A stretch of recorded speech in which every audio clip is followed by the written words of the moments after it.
Baik, materi hari ini yang kita pelajari adalah mengenai tentang sel dan organel-organel sel. Sel terdiri dari 4 bagian utama. Yang pertama adalah membran sel, kedua ada sitoplasma, ketiga nukleus, dan keempat adalah organel sel. Yang pertama itu adalah membran sel. Perhatikan gambarnya seperti ini pada membran sel. Nah, membran sel adalah lapisan pembatas antara isi sel dan lingkungan luarnya. Lalu, membran sel sendiri memiliki fungsi yaitu sebagai lalu lintas molekul dan ion secara dua arah dari luar ke dalam sel. Oke, selanjutnya yang kedua itu adalah sitoplasma. Nah, sitoplasma ini terletak di dalam sel, tetapi di luar inti sel. Sitoplasma tersusun oleh cairan dan padatan. Nah, cairan itu disebut sebagai sitosol, yang dimana dia bersifat koloid, karena adanya protein dan RNA. Sedangkan padatan itu terdapat organel-organel sel. Nah, organel sendiri merupakan organ-organ yang terdapat di dalam sel yang memiliki fungsi-fungsi tertentu menjalankan fungsi dari sebuah sel. Nah, sitoplasma sendiri memiliki fungsi yaitu sebagai tempat berlangsungnya beberapa reaksi kimia sel seperti metabolisme sel, dan sitoplasma ini juga itu tempat organel sel terapung. Selanjutnya itu yang ketiga itu adalah nukleus. Nah, nukleus ini itu terdiri dari 3 bagian, yaitu ada selaput inti, cairan inti atau nukleoplasma, dan anak inti atau nukleolus. Nah, fungsi dari nukleus ini adalah untuk mengatur aktivitas sel, karena di dalam inti sel terdapat kromosom yang berupa DNA untuk mengatur sintesis protein. Oke, selanjutnya itu bagian 4 itu organel-organel sel, yaitu ada retikulum endoplasma, kemudian ada mitokondria, ribosom, badan Golgi, dan lain-lain.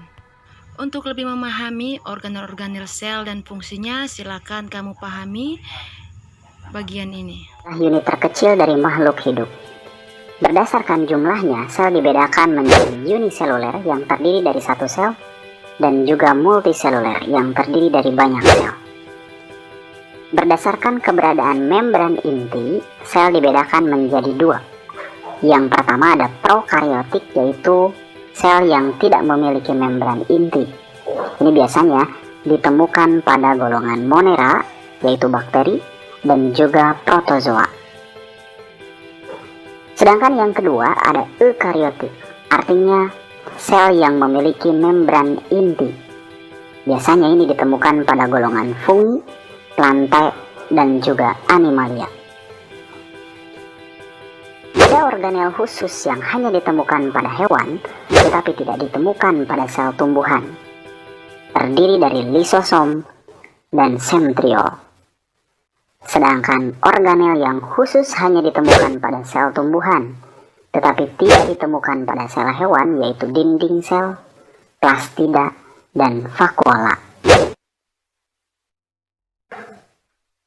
Pada sel hewan, organel yang pertama yaitu nukleus.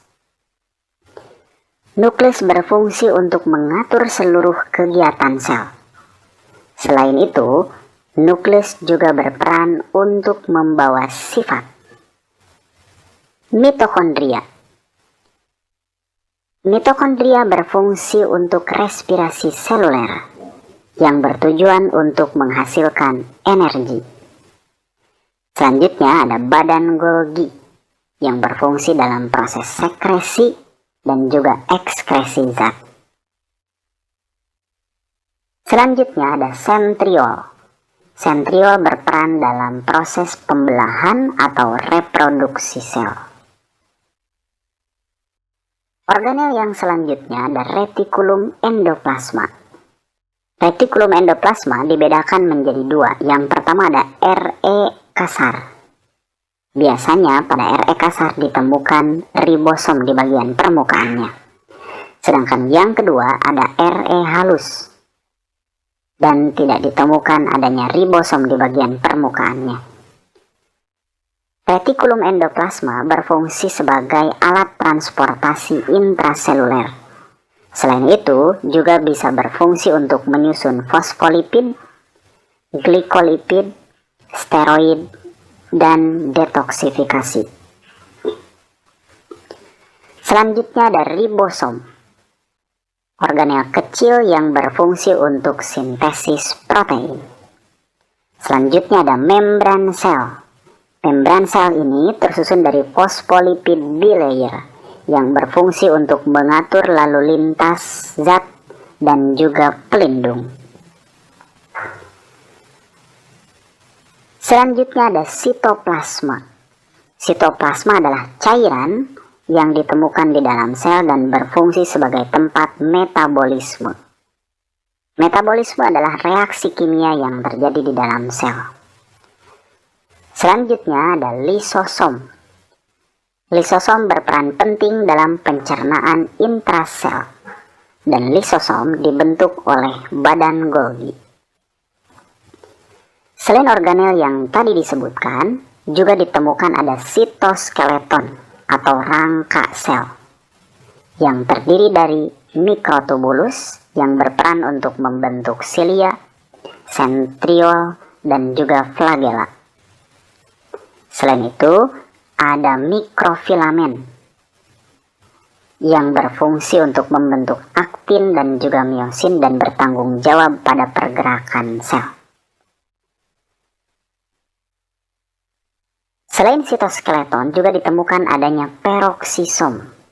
Peroksisom ini berfungsi untuk menghasilkan enzim katalase yang berfungsi untuk mengubah hidrogen peroksida menjadi air dan juga oksigen. Sedangkan pada sel tumbuhan, ditemukan ada dinding sel yang berfungsi untuk memberi bentuk pada sel yang tersusun bisa dari selulosa atau lignin. Selain itu ditemukan adanya plastida, dan plastida terdiri dari beberapa macam. Ada leukoplas, kemudian ada kloroplas, dan juga kromoplas. Selain itu juga ditemukan adanya vakuola yang berfungsi untuk menyimpan zat. Nah, itulah organel sel yang ditemukan pada sel hewan dan juga sel tumbuhan. Demikian, terima kasih. Sampai ketemu di materi selanjutnya. Tetap semangat belajar di rumah dan tetap jaga kesehatan. Bye-bye.